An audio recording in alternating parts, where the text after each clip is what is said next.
This is a Bag O' Day pattern, Bag O' Day crochet. We affectionately call her Bod, but her name is Crystal. This is two strands of Gopher Faux I used for the edging. I used a bulky 6-weight yarn with a size M hook, and I used her dimensions to make it because she used a bulky 5. So I had to improvise, but it came out beautiful. I think if I was a baby and you put me inside of this, I would be purring like a kitty cat, all warm and cozy and yummy in here. And my cat found the pom pom. I was wishing I had a pink pom pom.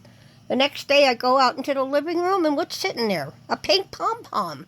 So the cat is a mind reader. Either that or I got a ghost in the house that says, I got your pink pom pom, lady. Very happy with it.